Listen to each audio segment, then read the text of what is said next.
Number 1, acknowledge your feelings. It's difficult to fight off a problem if we can't identify the problem in the first place. It can be incredibly tempting to just push off whatever it is that's making your life difficult. It'll only prolong the problem and potentially make it worse.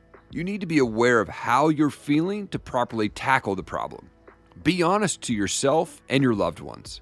Once you've identified whatever it is that you're feeling, take the time to process these feelings. What's causing it, and how can you make it better? There are several ways you can let out your feelings and make it be known to you and others. You can vocalize them, scream, cry, or let out your frustration on an object that won't physically hurt you or others, like a pillow or a punching bag. Number 2, face your worries. Worrying about aspects of your life is a perfectly natural and understandable response. We all do it at one point or another. What's not healthy is constantly worrying. This will grind down your mental health and leave you too exhausted to do other things in your life. Instead of doing this, set aside a time in your day to tackle the things you've been worrying about head on. If need be, schedule a dedicated time each day to face your worries. It can be 5 minutes or 30, however long it takes, as long as it won't take up your whole day. If a worry does come up outside of that window, remind yourself to set it aside during your dedicated worry time. Number 3, mindful observation. Mindfulness is a great tool to manage our thoughts and feelings. Often we are so bombarded with our problems that it's hard to function. We become so overwhelmed that we might shut down instead. But we can't ignore our problems either. Mindfulness is a practice to bring awareness to our thoughts and feelings. It's almost like looking at your problems as if they're someone else's. You're looking at these thoughts with no judgments or interpretation at all, just acknowledging that they exist. By doing this, you can decrease the impacts these emotions have on you, thereby making it easier for you to deal with them. Number 4, don't identify. It's easy to associate ourselves with our struggles and mental health problems. In doing this, we start to identify as our problems. When we do this, however, it becomes difficult to separate our problems from ourselves. When that happens, it becomes harder to deal with them. We then start seeing that these issues are a natural part of ourselves that cannot be removed. It's as if they are an extra limb that we just happen to have. Though there might be genetic causes to your mental health issues, it's still helpful to remind yourself that these are experiences that can come and go. Even a person with an anxiety disorder doesn't experience anxiety 100% of the time. Number 5, exercise. Exercise is one of the most beneficial things we can do for ourselves. Not only will you feel physically better, but it also does wonders for your mental health. It helps us in the short and long term too. The endorphins released during exercise can boost your mood. It can keep you at a good baseline to deal with your problems. Even when you're not feeling the best, remind yourself of how good you can feel after you take the time to move your body. It doesn't even matter what form of exercise you do. Running, dancing, or even a simple stretching routine will do the trick. Number 6, rest and recharge. There are so many benefits in taking the time to slow down and recharge. The most obvious rest you can do is simply go to bed. Sleeping an appropriate amount of time will give your body the time it needs to repair your body and let your mind rest. But sometimes, sleeping can actually be part of your problem. When that happens, you can do what's called active rest. These are simple activities that will give your mind the time to wind down from the stressful activities of your day. Not every activity is going to work with you, so try them out until you find one that suits your particular need. You can try a hot bath, read a book, or even yoga. Number 7, limit your social media use.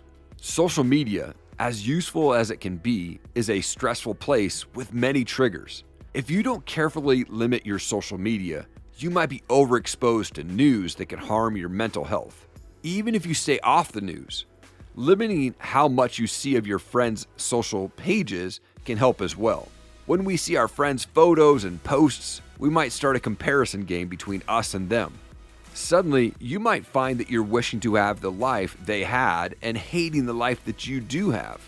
Comparison can turn into such an ugly game, and limiting your social media will lessen your tendency to do so. Number 8, fear is normal.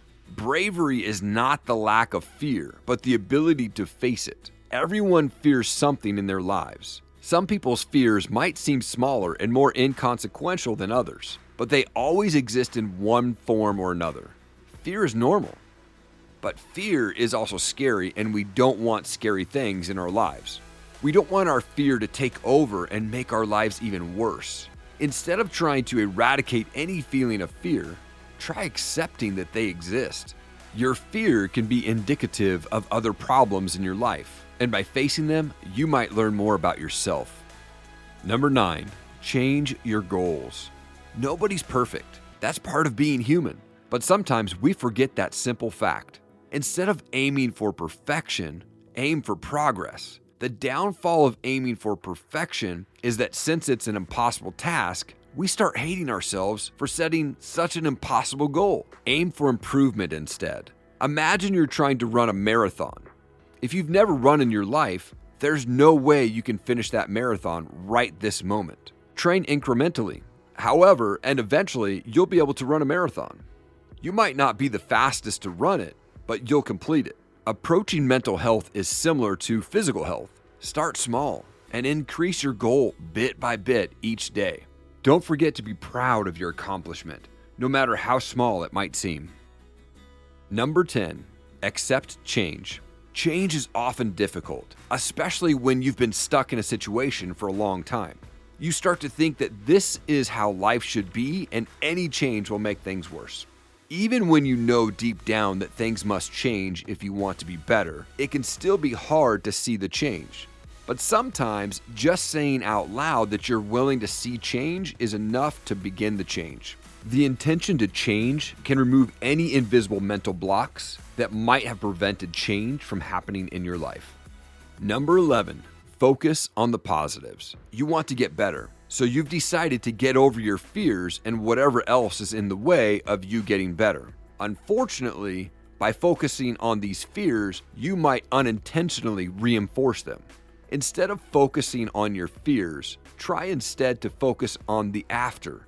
What's your life going to be like if this fear weren't there? Will you have more time to work on your hobbies? Will you be spending more time with your loved one? Maybe you'll be traveling the world.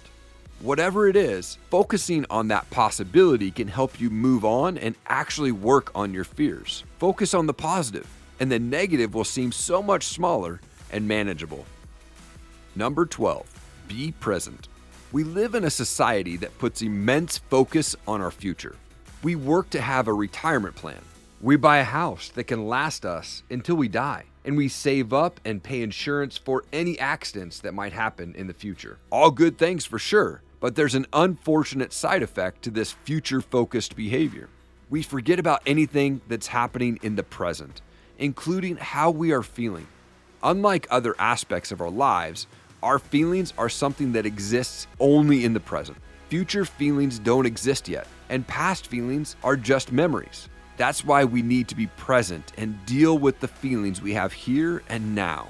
This allows us to confront our feelings, what caused them, and develop a healthy way of confronting them before they fester into something worse. Subscribe and turn on notifications so we can continue to make videos like this. Be sure to check out this playlist of our top videos, and I'll see you in the next one. Take care.